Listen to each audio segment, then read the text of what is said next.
Hello मित्रहो, legal safety या चॅनलमध्ये आपलं सर्वांचं स्वागत आहे. मी ॲडव्होकेट उदय शिरगोपीकर, कोल्हापूर.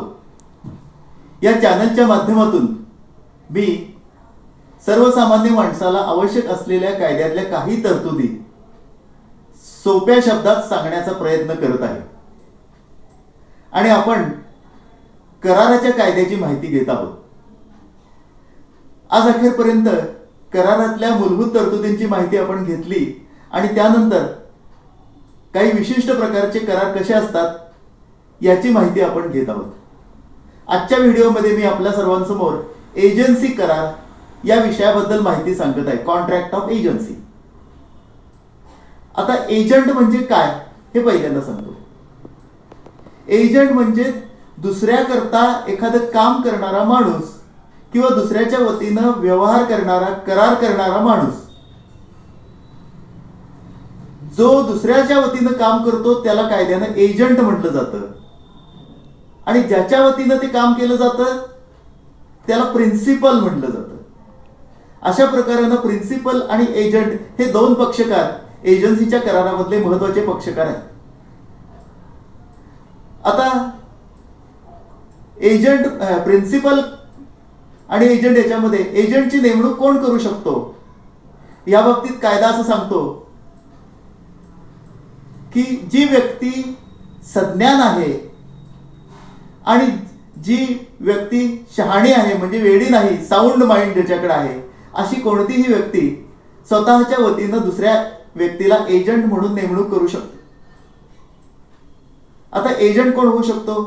कायदा असं सांगतो एजंट होण्यासाठी ती व्यक्ती सज्ञान असण्याची गरज नाही, त्याचप्रमाणे ती व्यक्ती शहाणी असण्याची पण गरज नाही. म्हणजे प्रिन्सिपलनी जर असं वाटलं, असं निवडलं की एखादा अज्ञान मुलगा हा माझा एजंट होऊ शकतो, तर असा प्रिन्सिपल एजंट म्हणून अज्ञान मुलाची सुद्धा नेमणूक करू शकतो किंवा अनसाउंड माणसाची सुद्धा एजंट म्हणून नेमणूक करू शकतो, कारण जबाबदारी संपूर्णपणे ही प्रिन्सिपलची असते. अशा प्रकारानं प्रिन्सिपल आणि एजंट या दोघांच्या मध्ये एजन्सी म्हणजे एखादं विशिष्ट काम करण्याकरता किंवा त्याच्या वतीनं करार करण्याकरता हा एजन्सीचा करार होत असतो. आता याच्यामध्ये एक महत्वाची गोष्ट की एजंट आणि नोकर म्हणजे मास्टर सर्वंट आणि प्रिन्सिपल एजंट या दोन्ही मधला महत्वाचा फरक मी आपल्याला सांगतो. एखाद्या व्यक्तीनं एखादा नोकर नेमला असेल, नोकर सांगितलेलं काम करेल, परंतु नोकराला आपल्या मालकाच्या वतीनं करार करण्याचा अधिकार नसतो. Capacity to represent principal in dealing with third party. तिसऱ्या माणसाबरोबर जो व्यवहार होतो त्या व्यवहारामध्ये स्वतः प्रिन्सिपलच्या वतीनं सही करण्याचा अधिकार फक्त एजंटलाच असतो. एजंट हा दुसऱ्या आपल्या प्रिन्सिपलच्या वतीनं करार करू शकतो आणि अशा प्रकारानं एक प्रकारचा बाइंडिंग रिलेशन, बंधनकारक व्यवहार ठरवू शकतो. असा अधिकार नोकराला नसतो. हा महत्वाचा मुद्दा या दोघांच्या मधला फरकाचा मुद्दा होऊ शकतो. आता आणखीन एक मुद्दा मी सांगतो. सब एजंट आणि सबस्टिट्यूटेड एजंट. सब एजंट म्हणजे एजंटनं नेमलेला दुसरा एजंट. कायदा असं सांगतो की एजंटने स्वतः अंगावर घेतलेलं जे काम आहे ते दुसऱ्या माणसाकडे करण्याची जबाबदारी तो सोपवू शकत नाही. एजंट हा सब एजंट सर्वसामान्यपणे नेमू शकत नाही. फक्त दोन परिस्थितीमध्ये सब एजंट नेमू शकतो. एक, कामाचं स्वरूप असं असेल की जे कोणीही करू शकेल, मिनिस्ट्रियल ऍक्ट म्हणतात त्याला, तर अशा प्रसंगी एजंट सब एजंटची नेमणूक करू शकतो. दुसऱ्या परिस्थितीमध्ये जर त्या बाजारामध्ये सब एजंट नेमण्याची प्रथा असेल, कस्टम, तर अशा परिस्थितीमध्ये एखादा एजंट हा सब एजंटची नेमणूक करू शकतो आणि अशा वेळेला सब एजंटनं केलेलं काम हे मूळ प्रिन्सिपलच्या वतीनं केलेलं काम असं कायदा समजतो. आता आणखीन एक प्रकार याच्यातला सबस्टिट्यूटेड एजंट.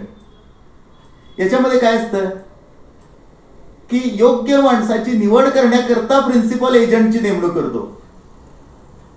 म्हणजे जा आणि हे जहाज जे आहे हे दुरुस्त करून घे, असं जर एखाद्या प्रिन्सिपलने एजंटला सांगितलं तर एजंट काय करेल की दुरुस्त करण्यासाठी योग्य माणूस हुडकून काढेल आणि त्याची नेमणूक करेल आणि आपलं जहाज दुरुस्त करून घेईल. त्याचप्रमाणे समजा एखाद्या प्रिन्सिपलने सांगितलं की अमुक प्रॉपर्टी आहे, ती अडकलेली आहे, ती वसूल करण्यासाठी कोर्टात जाऊन दावा कर. अशा वेळेला हा एजंट काय करेल, योग्य वकिलाची नेमणूक करेल. अशा वेळेला या एजंटनं ज्या तिसऱ्या माणसाची निवड केलेली असते तो सबस्टिट्यूटेड एजंट असतो. तो मूळ एजंटची जागा घेतो आणि मूळ एजंटचं काम तिथंच संपतं आणि त्या ठिकाणी हा दुसरा नेमलेला जो माणूस आहे तो डायरेक्ट प्रिन्सिपलच्या नियंत्रणात आपलं काम करत असतो. आता हे सब एजंट आणि सबस्टिट्यूटेड एजंट हा फरक समजल्यानंतर पुढचा मुद्दा, एजंटला अधिकार कसा मिळतो. कायदा 4 प्रकारानं एजंटला प्रिन्सिपल कडून अधिकार मिळतो असं सांगतो. पहिला प्रकार एक्सप्रेस अथॉरिटी, एजंटला स्पष्टपणानं दिलेला अधिकार. जर ए न बी ला सांगितलं की तू माझं दुकान चालव आणि तशा प्रकारचा लेखी किंवा तोंडी करार करून दिला तर याला म्हणतो एक्सप्रेस अथॉरिटी किंवा प्रत्यक्ष दिलेला अधिकार.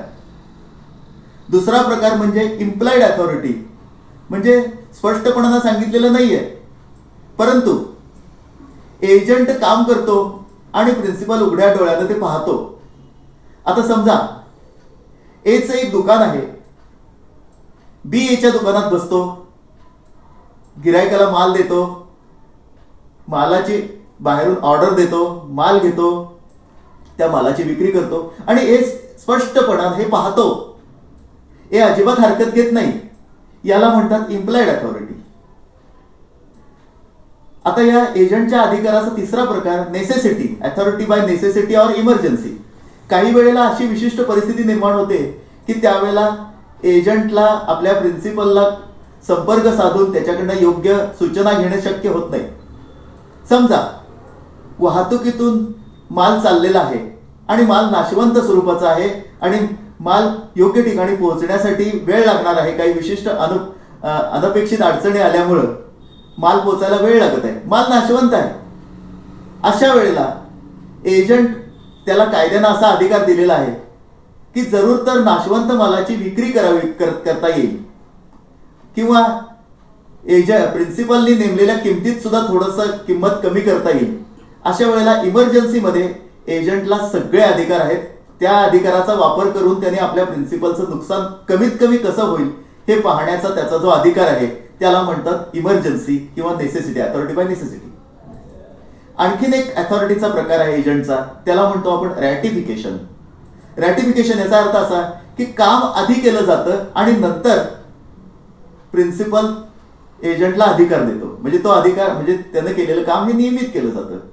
समजा बी न ए च्या वतीनं सी बरोबर एक करार केला, त्यावेळेला बी ला अधिकार नव्हता परंतु नंतर समजा ए न बी चा अधिकार मान्य केला, नियमित केला, त्याला म्हणतो आपण रॅटिफिकेशन.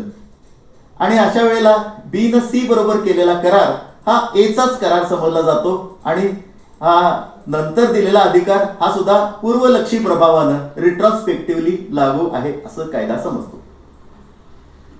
आता हे झाल्या एजंटच्या काही महत्वाच्या तरतुदी. पुढचा मुद्दा यातला असा की एजन्सी संपते कधी. कायदा असं सांगतो की एजन्सीचा व्यवहार रद्द करण्याचा अधिकार प्रिन्सिपलला पण आहे आणि एजंटला पण आहे. प्रिन्सिपल कधीही एजंटचा अधिकार रद्द करू शकतो परंतु पुढच्या व्यवहाराच्या बाबतीत, भविष्यकालीन व्यवहाराच्या बाबतीत जे व्यवहार त्यांना तोपर्यंत केलेले असतील ते व्यवहार प्रिन्सिपलवर बंधनकारक राहतील. त्याचप्रमाणे एजंट कधीही प्रिन्सिपलच्या एजन्सीच्या व्यवहारातून मुक्त होऊ शकतो परंतु ते भविष्य काळातल्या व्यवहाराच्या संदर्भात. आधी त्यानं जे काही व्यवहार केले आहेत त्याबद्दल त्यांचं जे काही व्यवहार ठरला असेल तो पाळण्याची जबाबदारी दोघांवरती सुद्धा असते. परंतु काही विशिष्ट परिस्थितीमध्ये असं असतं की एजंटला स्वतःला त्याचा काही हितसंबंध त्या व्यवहारामध्ये अडकलेला असतो. समजा ए न बी ला सांगितलं की तू सी कडून 10,000 रुपये वसूल कर आणि तुझे जे 10,000 रुपये मी द्यायचे त्याच्याकरता ते तू वापर. अशा वेळेला एजंटचा स्वतःचा इंटरेस्ट, हितसंबंध त्यात गुंतलेला असतो. असा व्यवहार मात्र प्रिन्सिपलला रद्द करता येत नाही. आणखीन एक मुद्दा, प्रिन्सिपलचा मृत्यू झाला किंवा एजंटचा मृत्यू झाला तरी सुद्धा कायद्याप्रमाणे एजन्सीचा करार रद्द झाला असं समजण्यात येतं.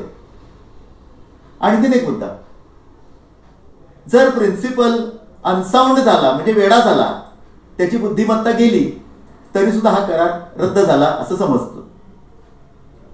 अशा प्रकारानं एजन्सीचा करार हा रद्द होतो. आणखीन एक मुद्दा आता यातला, एजंट आणि प्रिन्सिपल यांचे एकमेकाच्या संदर्भामध्ये हक्क आणि जबाबदारी काय काय आहेत. सगळ्यात महत्वाची एजंटची जबाबदारी अशी असते की प्रिन्सिपलनं नेमून दिलेलं काम स्वतःचं कौशल्य वापरून किंवा प्रिन्सिपलच्या सगळ्या सूचनांचं पालन करून पूर्ण करणे. काही विशिष्ट परिस्थितीमध्ये एजंटचं कौशल्य जास्त असतं, प्रिन्सिपलचं कौशल्य कमी असतं. अशा वेळेला संपूर्ण कौशल्य हे एजंटनं वापरलं पाहिजे. म्हणजे उदाहरणार्थ एखादं कोर्टातलं काम चालवण्यासाठी वकिलांची नेमणूक केली जाते, तेव्हा वकिलांनी स्वतःचं कौशल्य वापरून वकिली करायची असते. त्या ठिकाणी प्रत्येक ठिकाणी पक्षकाराकडून सूचना घेतलीच पाहिजे असं नाही. तर अशा वेळेला आज कायदा सांगतो की आपलं कौशल्य किंवा आपल्या प्रिन्सिपलने दिलेल्या सूचना यांचा वापर करून एजंटनं आपल्या प्रिन्सिपलचं काम व्यवस्थित करणं हे एजंटचं कर्तव्य आहे. दुसरं एजंटचं कर्तव्य म्हणजे प्रिन्सिपलना आपण केलेल्या कामाचा हिशोब देणे. जे काही हिशोब, ट्रू अँड करेक्ट अकाउंट, खरा हिशोब देणे. जर एजंटनं प्रिन्सिपलना जर हिशोब दिला नाही आणि उपलब्ध परिस्थितीनुसार एजंटनं काहीतरी अपराधापर केली असं दिसलं तर प्रिन्सिपल एजंट विरुद्ध कायदेशीर कारवाई करून झालेलं नुकसान वसूल करू शकतो. पुढचा मुद्दा, एजंटची आणखीन एक जबाबदारी आहे की प्रिन्सिपलनं आपल्याला जो व्यवसाय करायला सांगितलेला आहे त्या व्यवसायामध्ये प्रिन्सिपल बरोबर कॉम्पिटिशन करायची नाही. म्हणजे समजा ए न बी ला सांगितलं की सी कडून अमुक एक प्रॉपर्टी विकत घे, बी न ए ला सांगितलं की त्यात अडचणी आहेत ते घेता येत नाही आपल्याला, आणि बी सी कडून स्वतःच ती मिळकत विकत घेतो, ती प्रॉपर्टी विकत घेतो. कायदा सांगतो असा व्यवहार हा प्रिन्सिपलच्या व्यवसायाच्या स्पर्धेत आहे आणि त्यामुळं असा व्यवहार एजंटला करता येत नाही. जर केला असेलच तर त्या व्यवहारामध्ये बी ज्या किमतीला ती मिळकत खरेदी करतो त्याच किमतीला ए ला ती मिळकत बी कडून खरेदी घेण्याचा अधिकार असतो, किंवा असा करार हा प्रिन्सिपलला रद्दही करता येतो. आता पुढचा मुद्दा आहे त्याच्यातला की एजंटला काही अधिकार आहेत. पहिला अधिकार एजंटचा की ठरलेलं कमिशन किंवा जे काही मेहनताना आहे किंवा मोबदला आहे तो मिळवण्याचा अधिकार हा एजंटचा अधिकार आहे. प्रिन्सिपलचा व्यवसाय त्याने केला, जे काम नेमून दिलेलं आहे ते काम केलं, ते काम केल्याबद्दल जो काही मोबदला आहे तो मोबदला एजंट मिळवण्यास पात्र असतो. जर असा मोबदला जर प्रिन्सिपलने दिला नाही तर एजंटला एक अधिकार असतो, त्याला म्हणतात लीन, राईट ऑफ लीन. एजंट हा प्रिन्सिपलची कागदपत्रे किंवा प्रॉपर्टी त्याच्या हातात जी येईल ते आपले पैसे मिळेपर्यंत अडवून ठेवू शकतो आणि प्रिन्सिपलला कळू शकतो की माझे पैसे जोपर्यंत देत नाही तोपर्यंत मी तुमची वस्तू किंवा कागदपत्रे परत देणार नाही. अशा परिस्थितीमध्ये त्याचे पैसे देणं हे प्रिन्सिपलची जबाबदारी आहे. जोपर्यंत पैसे देत नाही तोपर्यंत एजंटला लीनचा अधिकार असतो. आता दुसरी गोष्ट याच्यामध्ये इंडेमनिटी. जर प्रिन्सिपलने नेमून दिलेल्या कामामध्ये जर तिसऱ्या माणसाचं नुकसान झालं आणि ते जर एजंटला भरून द्यावं लागलं तर हे नुकसान जे एजंटला भरून द्यावं लागलं ते नुकसान एजंट प्रिन्सिपल कडून वसूल करू शकतो. समजा ए न बी ला अधिकार दिला की एक विशिष्ट घर माझं विकून टाक, आणि बी न त्या घर सी ला विकलं आणि डी हा खरा त्याचा मालक आहे, तो नंतर उठून बसला माझा त्यात हक्क आहे, तुम्हाला विकायला कोणी सांगितलं होतं. अशा परिस्थितीमध्ये हा डी हा बी विरुद्ध कोर्टामध्ये केस करू शकतो, कारवाई करू शकतो आणि त्याच्याकडून झालेलं नुकसान वसूल करू शकतो. अशा परिस्थितीमध्ये जे काही नुकसान या एजंटचं बीचं झालेलं आहे ते संपूर्ण नुकसान भरून देण्याची जबाबदारी या ए ची असते. आणखीन एक मुद्दा, जर एखादा एजंट प्रिन्सिपलने काम सांगितलं आणि ते काम जर मुळातच फौजदारी स्वरूपाचं असेल म्हणजे ए न बी ला सांगितलं की जा आणि सी बद्दलची बदनामी कर आणि सी च्या संदर्भातला बदनामीचा मजकूर तू अमुक अमुक पेपरमध्ये प्रसिद्ध कर. ही कृतीच मुळात बेकायदेशीर आहे, क्रिमिनल स्वरूपाची, फौजदारी स्वरूपाची आहे. अशी कृती एजंटनं करायची नाही. ही एजंटची महत्वाची जबाबदारी आहे. प्रिन्सिपलने जरी काम सांगितलं असतं तर ते मुळातच बेकायदेशीर आहे. त्यामुळं अशा प्रकारचं काम हे एजंटनं करायचं नाही. आणखीन एक मुद्दा आहे या ठिकाणी. समजा ए न बी ला सांगितलं की सी बरोबर करार कर आणि 1,000 टन कापूस पुरवण्याचा करार कर, आपण त्याला पुरवू. बी न सी बरोबर करार केला, 1,000 टन कापूस पुरवायचं मान्य केलं आणि ए न मात्र काय केलं की तो कापूस पुरवलाच नाहीये, पाठवलाच नाहीये, कराराचा भंग केला. आणि अशा प्रकारानं भंग केल्यानंतर सी न काय केलं की बी च्या विरुद्ध नुकसान भरपाईचा दावा केला. बी ला नुकसान द्यावं लागलं. हे नुकसान बीचं झालेलं असलं तरी ते ए च्या व्यवहारापोटी झालेलं आहे. त्यामुळे हे नुकसान भरून मागण्याचा अधिकार या ए ला बी ला आहे आणि ए ची ती जबाबदारी आहे, ड्युटी टू कॉम्पेन्सेट प्रिन्सिपल. अशा रीतीनं या प्रिन्सिपल आणि एजंट यांच्यामध्ये हक्क आणि जबाबदारी यांची कायद्यानं विभागणी केलेली आहे. आणि कायदा असं सांगतो की एजंटनं करार केला असेल तर तो करार कायदेशीर करार आहे आणि प्रिन्सिपलवर तो बंधनकारक आहे. तिसऱ्या पक्षकार आणि प्रिन्सिपल यांच्या दरम्यान एक कराराचं नातं निर्माण होतं आणि एजन्सीचा व्यवहार अशा प्रकारानं होतो.